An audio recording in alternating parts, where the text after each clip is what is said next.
Remember, don't like, share, or subscribe. What are you trying to do? Blow up the channel or something? I got enough on my plate.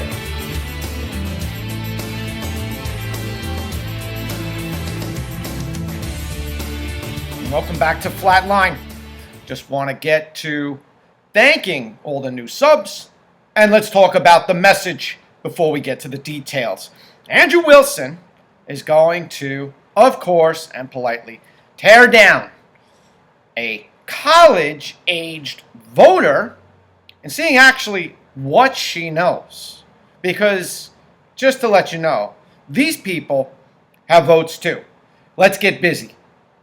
What basic needs are you talking about? I'm talking about like addressing homelessness in the U.S. I would say like bipartisan climate solutions. I would say those are just the two off the top of my head right now. Climate change is going to help who? I'm talking about so hang on. Let's back up. Hang on. Let me finish answering the question or asking the question. So when you're talking about climate change, who is this going to help? The climate change provisions, who is it going to help specifically? Well, the scientific data and peer-reviewed studies have already proven that we are seeing the effects of climate change, so it would help us currently, but increasingly so future generations. I'm talking about almost like a preservation matter at this point. Here we go. We're off to the races. This is why there should be some kind of civics exam before you vote. I understand that everybody has the right to vote, provided, of course, you haven't been convicted of, some kind of crime that would prohibit you or disqualify you from voting until your voting rights are returned. But this person is the archetype of the college student that becomes this person who goes to college and is indoctrinated into these very idealistic, emotionally unsound thoughts that lacks any rationale, reason, logic, and just really promotes ideology. It's leftist ideology. It's not to say that there is not some kind of idea, concept, points to which we should address the evolution of climate, because clearly things change as the years go. You're not the same person you were when you were a kid. I'm sure your physiology is not the same, and I'm sure that the metabolism and the physiology of the earth is not the same anymore. Obviously, because of a lot of man-made things that go into the environment. But the more we do, don't expect India and China and Russia, everyone to start charging behind us to help. So we're kind of in this alone.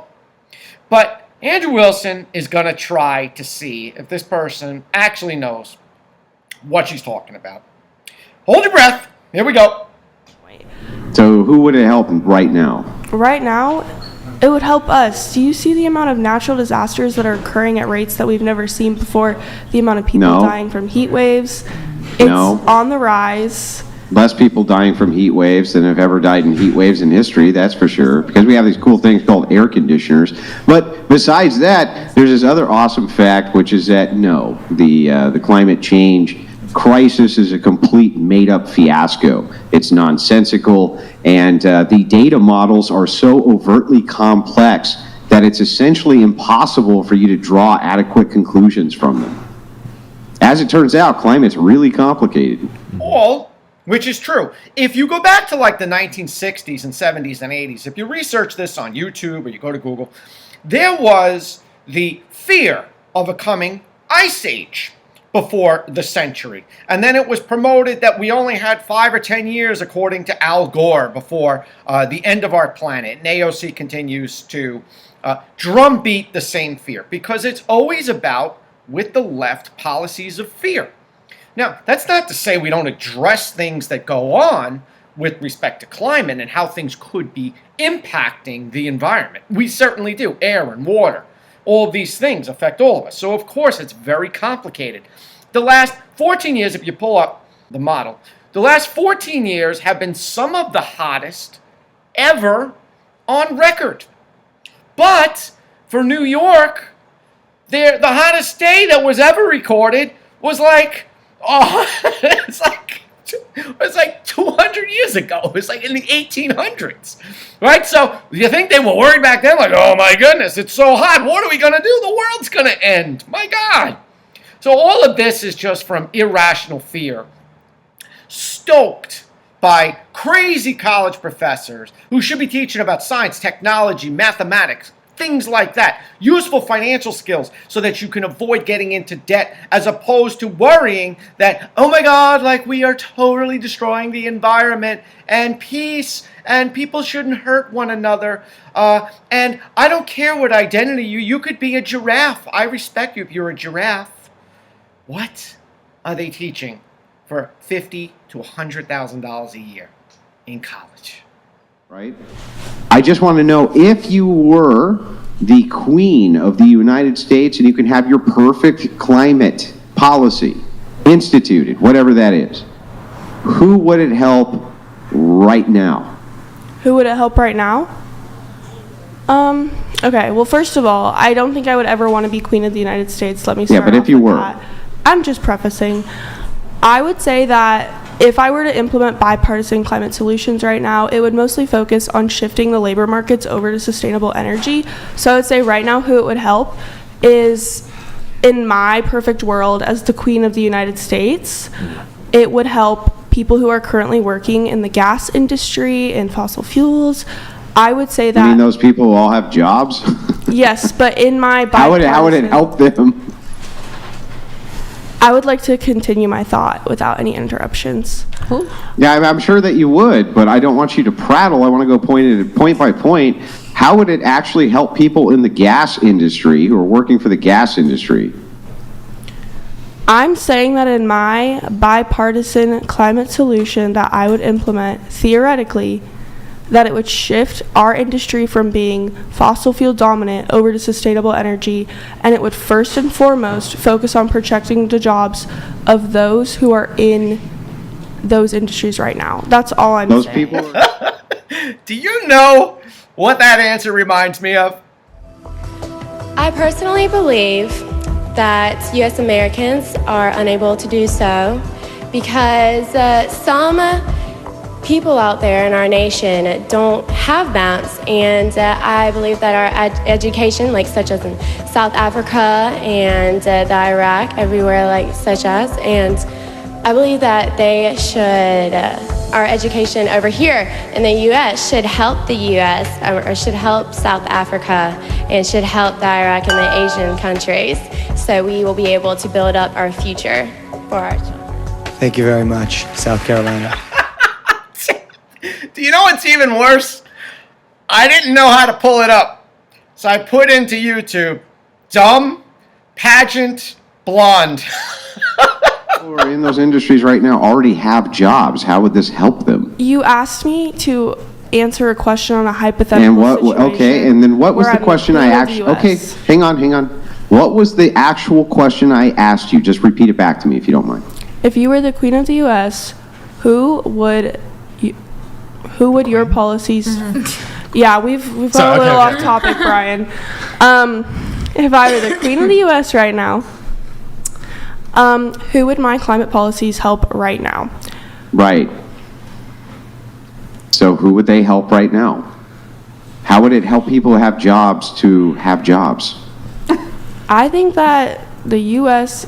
systemically is so dependent on fossil fuels that I don't think that you can, from my point of view, and you don't have to agree with this, I'm not trying to force you to agree with me. I think that because our economy is so dependent on fossil fuels, that implementing like a sustainable policy like this, it wouldn't benefit anyone right now. I think I agree with your point on that. I'm talking about long-term solutions. That's more so my perspective here. Yeah, so it wouldn't help a single person right now. So if you were the Queen of the United States, you would implement policies which wouldn't help a single fucking person right now.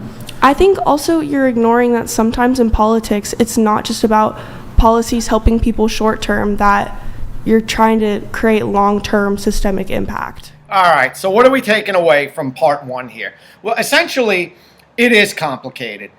But because of the indoctrination and all of the liberal ideology coming from schools, which mostly is rooted in a lot of this emotional problematic, irrational, unrealistic behavior. It's like, oh, it's hurting people.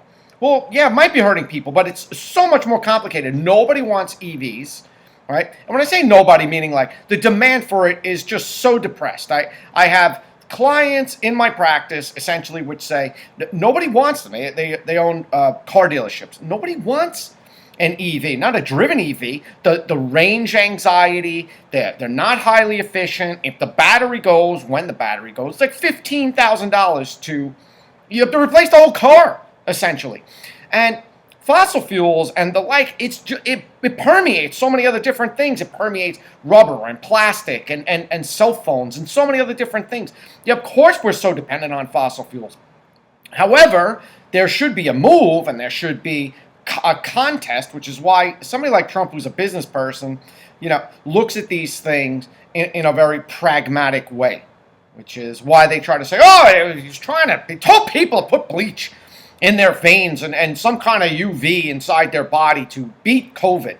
Well, these are just pragmatic things. He just thinks about like, well, what if they, you ask questions, because when you start asking questions, all of a sudden people start to come up with different ideas, and before you know it, a stupid question, even if it seems on the surface stupid, spawns thought to say, oh, what could we do? And then what do you have? You have the introduction of UV rays in rooms with fans and whatnot, which help to cleanse the environment and kill what was the COVID virus, for example. So simply, there has to be contests, essentially, to say, listen, you get great tax breaks and benefits for the next 10 years to come up with a car that we could drive 75 to 100 miles on 1 gallon of gas. And then you know what happens? Demand goes down, which means emissions goes down.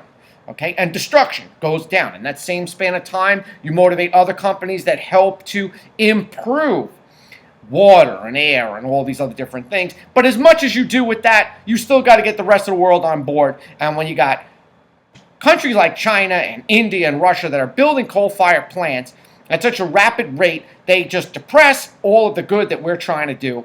Yet, of course, they all want us to carry them and protect them against Russia and China and all these other rogue nations like North Korea when they don't even want to pay in to a whole NATO system.